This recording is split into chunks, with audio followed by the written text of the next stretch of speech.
If there's one thing that we can say about Irish spirituality, Welsh spirituality, and most Celtic spiritualities, is that they all have a lot to do with the other worlds. And yeah, that's worlds with a S, plural, because it's not just our world and the spirit world. There really is a multiverse out there. It's fascinating once you start interacting with it, as long as you're safe, because they're not always the safest places to go. Let's talk about our journeys into other worlds today as we walk together down creation's paths.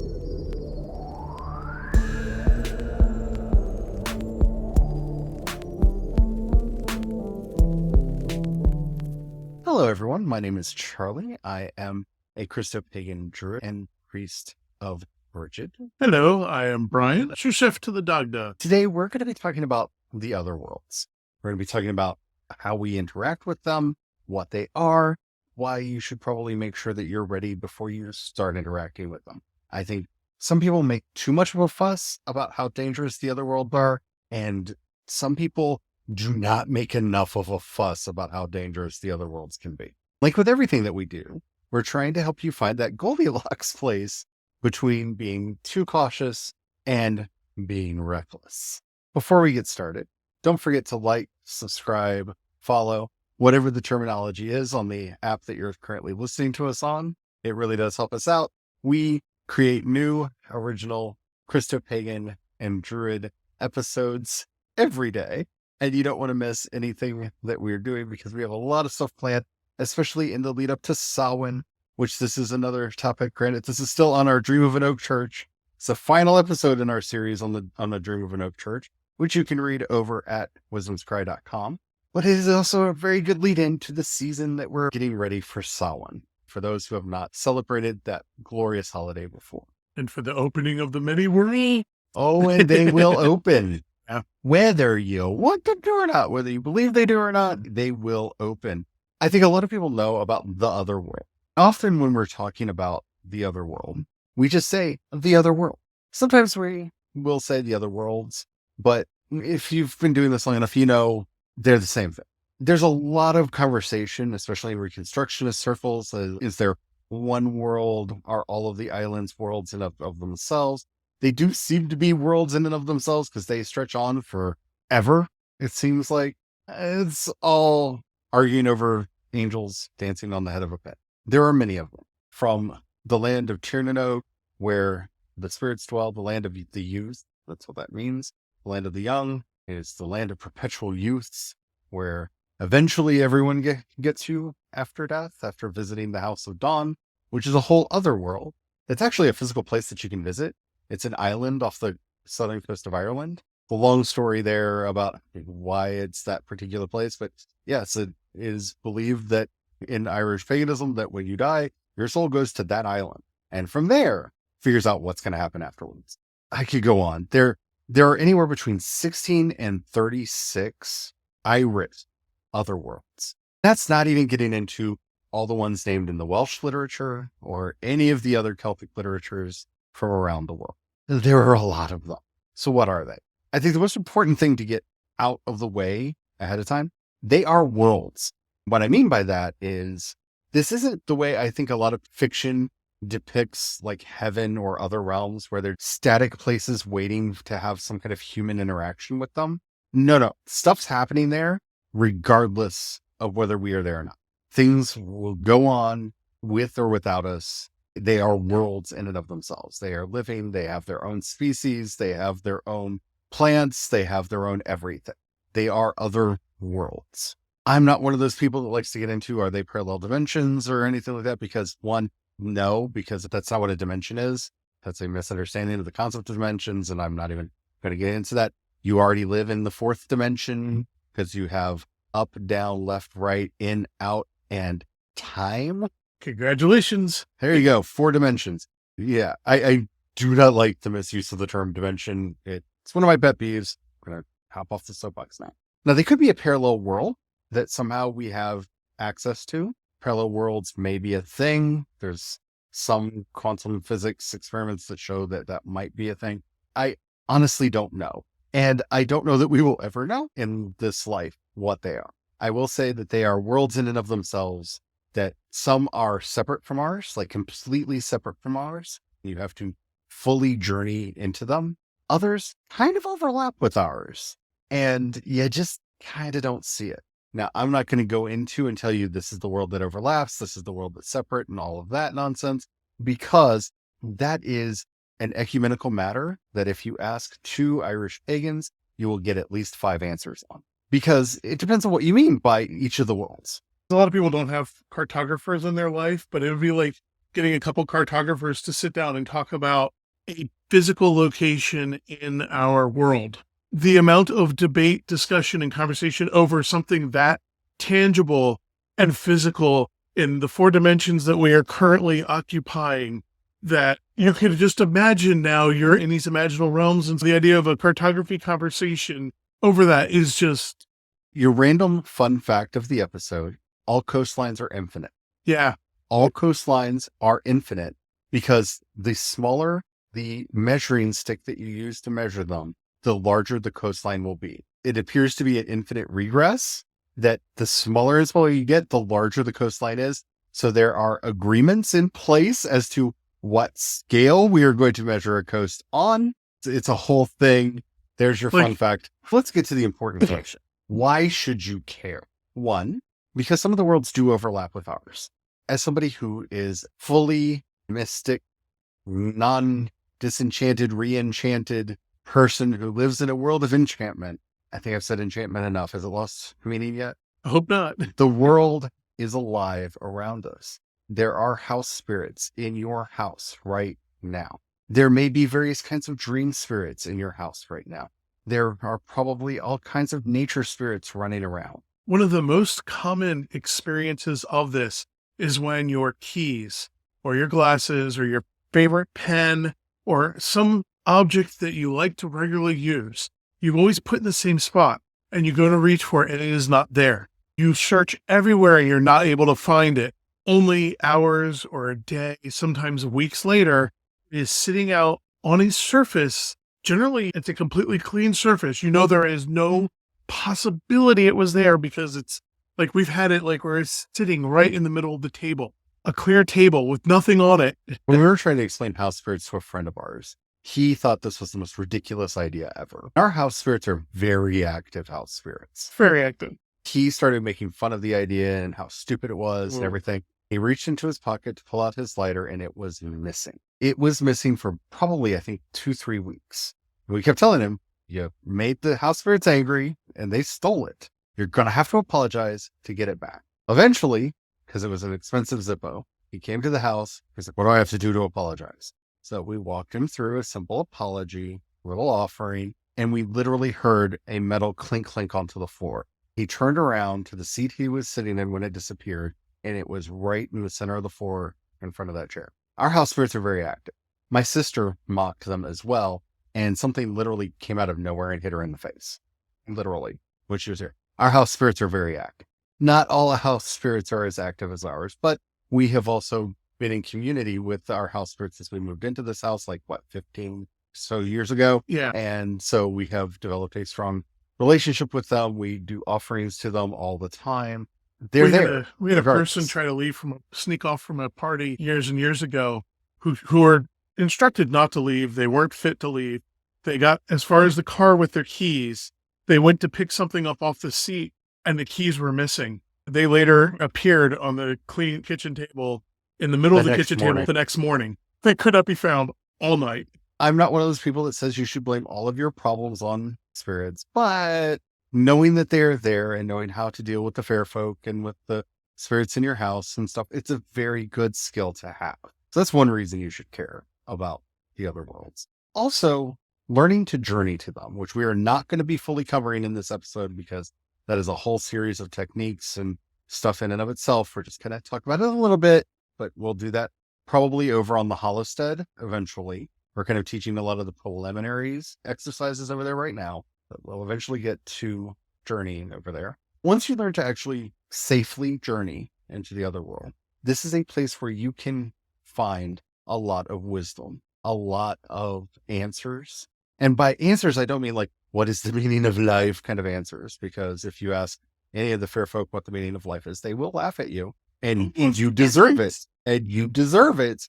Every once in a while, you get more of like a Sphinx type of reaction where they will then just riddle you right back. Because we find meaning in life, not a meaning of life. Actual advice that you need. Is this the kind of job I should be looking to go into? How do I better do this particular thing? How could I improve this aspect of my life? I about like very practical kinds of wisdom. Those are things that are nice to have access to. Things that we would not normally know on our own. They help us. It is a place to go and connect with our ancestors, which yes, can meet us in the sacred grove, which is not journeying yet. That is still a place inside of you. If you've been following along on the Hollowstead, when we get to the stream, that stream leads down to the shore, and that shore leads out to the ocean, and that ocean leads out to the other worlds. We're building up a process as we're moving on our way out, but you have to build yourself up.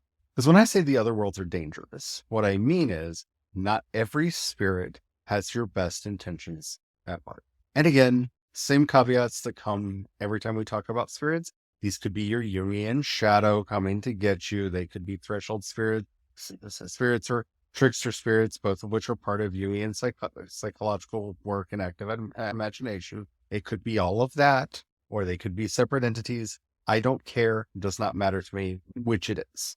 I personally feel I've had enough experiences to believe that they are external entities, but it doesn't matter to me one way or the other. Sorry to be a little bit flippant about it, but I think people get too tied up on that one question. There are tricksters and threshold guardians and spirits that do not want good things to happen to you. You need to have a strong sense of self, a strong sense of will, a strong connection to our light body, a strong connection back to our body, so that you can just get out if you need to, that you can just pull that thread and zoom all the way back to your body very, very quickly and get out of the situation.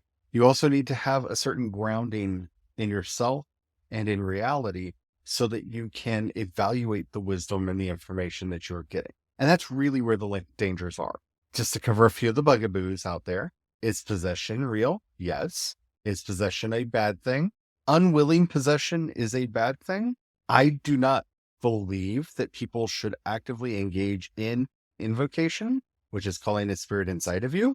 I believe in calling spirits on the outside of you and dealing with spirits externally. Some do practice internally. It's always important to have your safe space. Yes. To have, as we talked before about creating sacred spaces, part of that is you want to have your safe space, and you yourself should be a safe space, which is why that's so dangerous, because you can end up with things that do not have good interests or could result in bad fruits for you. Once they're inside that safe space, they're inside it. You have nowhere else to run to. So let's dig into this item. It's the last triad in A Dream of an Oak Church, which you can read the whole thing over at wisdomscry.com. 3 voyages beyond the horizon, the passage of daylight, the crossing of the mist, and the dreaming of sails. Anytime you enter a liminal space, you could interact with the other one. What is a liminal space? It is a space at the border between two things. The threshold to your house is a liminal space. Every doorway in your house is a liminal space. It has a profound psychological effect on you. You can completely reset your mind just by walking through a door. This is fascinating psychological thing. We have the doors to our house that lead to the outside. We have protections on them. We renew them often because we want to control what can come through this liminal space. Not just from the outside in, but every door is a portal. Literally, it is a liminal space. Every day, that twilight at dawn and that twilight at dusk is a liminal space. Things can happen. Every time you go over a hill, every time you go into a valley and there's fog down there, every time you cross a stream or a river or a bridge, these are all liminal spaces. They are gateway portal spaces. The most famous one, I think, in the United States is the Crossroads, because a lot of our American folk magic deals with crossroads and crossroad spirits, which always be careful at a crossroad. Oh, and not just because of cars and moving vehicles. Not just looking both ways before you cross a crossroad, but yeah. But anytime you enter a liminal space, you have a chance of interacting with spirits, whether you know or intend to or not. The most common liminal space, other than doors, that you're probably going to encounter throughout your day is that moment before you wake up and that moment before you fall asleep. those little thresholds in between. So having an understanding of the variant spirits you can meet in those other worlds will help you to navigate those spaces. We could go on forever, and we could dedicate an entire podcast just to this topic. If you want Creation Spells to devolve into just being that podcast, let us know. I think you want us talking about other things too, but we can always revisit this. Understanding that those times of day or night, you're going to have those chances. Crossing through the mists. Then there's those intentional journeyings that we do, that dream of sailing. This is every night when you dream. Now, yes, a lot of your dreams are just going to be your mind showing you random pretty pictures. Things get interesting when you start lucid dreaming. When you start lucid dreaming, it is possible to start journeying in your dreams. Very careful with journeying. If you have not built yourself up and have not built up your safe space, you can get lost. So let's bring this down, kind of gotten up into the philosophical realm for a bit. Let's bring this down to the practice. Set up an altar for your house spirits. Yeah, I know. An altar again. Now, these don't have to all be separate spaces. You don't have to get like a special table for each altar. I'm looking in front of me at one table, and I see 1, 2, 3, 4, 5 altars on that one table right in front of me. Actually, 6. They just set up another one on there the other day. Just 6. like how many worlds can lay over top of each other, Yes. the altars can do the same. If you set up an ancestor altar, you could dedicate a little space of it for the house spirits. Our house spirit altar is actually right up there with the altars that we have, the altar that we have dedicated to the Morrigan, Caradwin, and Bridget. Just be a little space. Figure out what you want to do as an offering. Traditional offerings are things like milk. Milk is a very common one. In the British tradition, you would give beer or whiskey. I don't believe that it's a good idea to give intoxicating spirits to the house spirits, but that's just me. Maybe on celebratory days. Yeah. It's a nice thing to do with holidays, but having your house spirits be a little bit tipsy, not the best idea. It can be water. It can be a little bit bread. Butter is also traditional to be left out. It could just be lighting a candle there. Tobacco is a traditional one, and it's not even burnt tobacco. It's just putting out some fresh pipe tobacco usually. In our case, they watched us enjoy our evening tea. It's a ginger tea. It's ginger tea we would do every night. We added them into it, and they love that. So they get a cup of the ginger tea every night. They get invited. Yeah. And you can feel this change in the air. Yeah. That's what you want to start looking for. When you start working with spirits, when you start actually engaging in magical practice, the science stole a word from us, and I'm going to keep using it. And that's experiment. Yeah. Experiment used to be a term of magic, and then science took it. I'm not mad at them for it, but they need to share because that was our word first. Every time you're doing magic, you're doing an experiment. You're looking to see what the outcome is. Is it a good outcome? Is it a bad outcome? Did you get no outcome? Which is why journaling is often highly recommended, because you have to record everything. You have to look for the data. You have to figure out, is this working? Could this work better? How could I improve? How could I do better? When we started, we did more traditional tobacco offerings and things like that. That's what I was going to mention. There was one year I got carried away and I got some Captain Black tobacco, put some of that out. I put the yard, big bag of it, put quite a bit out in the yard spirits. I got carried away with it and they got carried away. And that year, out of the blue, we had, I think it was 15 different mushroom fairy rings sprout up all over the yard. They were actually rings of mushrooms, circular rings of mushrooms. They were not in any pattern that a mower would have spread. And anytime the yard got mowed, they just grew back up in the exact same rings. And usually in different spots too. Our house was in a ring of rings. It was a ring of rings. It was a very crazy year. It was just also neat because there was this additional supporting evidence to go along with it, because it was like, wow, they were extra happy. The yard did very well that year, other than the crazy amounts of mushroom rings that grew up all over the place. I think the house spirits are the easiest way to, one, get involved in magic, but also to start interacting with the other world. We're sharing this space together. Yeah. They're going to be there, whether you want them to be or not. Woe is the house that they banished the house spirits from. Starting to have some basic interactions with them, leaving out little offerings for them, starting that gifting cycle. That's the important thing there. It is a gifting cycle. You're not giving in order to receive things, but you will know that the offering is accepted because you will start receiving it. Things that you lost, you'll start finding again. Things that you always lose will tend to start being in the same place. When you lose something, you ask the house spirits, where is it? You suddenly get an intuition or A friend of ours was at the house once and lost all neighbors. Told them, ask the house spirits. And they did. And they're like, what? And they went over and they're like pale faced. They're like, what happened? They're like, there was a flash of light over there. And that's where it is. That's where I found it. You're going to experience it different ways, but start those interactions, start that gifting cycle. Because they, like I said, are one of the safest beings in the other world to start interacting with. As you learn to have that relationship, they will start to help you. They will start protecting the space. They'll become much more active.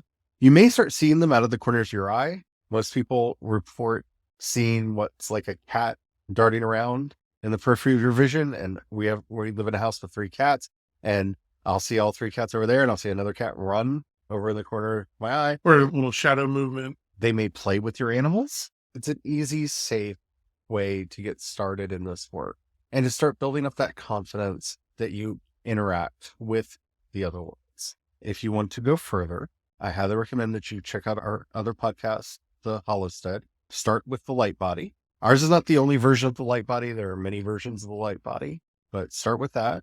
Learn how to make it almost second nature, to just turn it on. By the way, you can sleep in the light body. Not every meditation is a good thing to sleep in it. You can sleep in the light body. I sleep in the light body every night.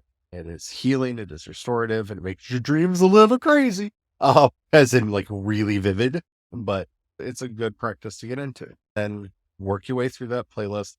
We are structuring all of the guided meditations in there to lead up to the first Imram, the first journey. The first journeys, we're not going to go very far from shore. Then we're going to go out a little bit further.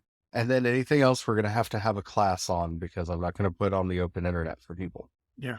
I don't want that on my conscience. Yeah. But it's a great way to re-enchant your life, to start connecting to the things in your life. As you start connecting to the other world, you'll start noticing the spirits of the trees and start developing relationships with them. You'll start noticing where the fair folk like to hang out in your neighborhood. Never call them little. They don't like it. You'll start figuring out where they like to be, and you'll learn how to protect yourself from them, as well as get the blessings that they can and do offer. We'll be talking about all of that going forward, but this is a nice little way to get started, because we're all on the voyage. We're all on the journey. It's just got to start somewhere. Feels weird to be at this point, because we have now covered all of the topics in A Dream of an Oak Church. Again, if you have not read it, you can read the document in its entirety over at wisdomscry.com. We did not read it out loud on this podcast. We read the triads from it. We scratched the surface. Wisdomscry.com is where all of my writings are, and it is ever evolving. Ever so often, I publish what I call a raft over there. That is basically an update. Sometimes articles are rewritten. Sometimes they're edited, improved, expanded, interconnected to new articles that come up. That site is always evolving and always changing. There's a changelog there where you can see the most recent updates. I'm currently writing a very long essay on finding meaning in life that will be a part of the Christopagan raft that goes up probably in November, if not before, hopefully before, and aiming it towards November. So definitely go check that out if you haven't already. Let us know, what topics are you interested in with the other world, with magic, with any of the topics that we've talked about, or any topics that we haven't talked about. If you're listening to us on Spotify or YouTube, you can leave a comment right there and they'll let us know. If you're listening to us anywhere else and they say you can leave us a comment, you can leave a comment there, but they won't let us know. So copy it, head over to creationspaths.com, click on the chat, paste it there, and let us know. Because it will inform us and we'll be able to see your comment and converse with you there. While you're over at Creations Paths, you might think about joining up for a membership. That helps us to keep these podcasts coming to you. If you want to support us somewhere else, you can support us on Patreon or Ko-fi. I am CE Dorset on both. That's CEDORSETT. That money helps us to keep a roof over our head, keep the power on, and keep food on our table. Thank you very much to everybody who does that. It really means a lot to us. All right. I think that's it for today.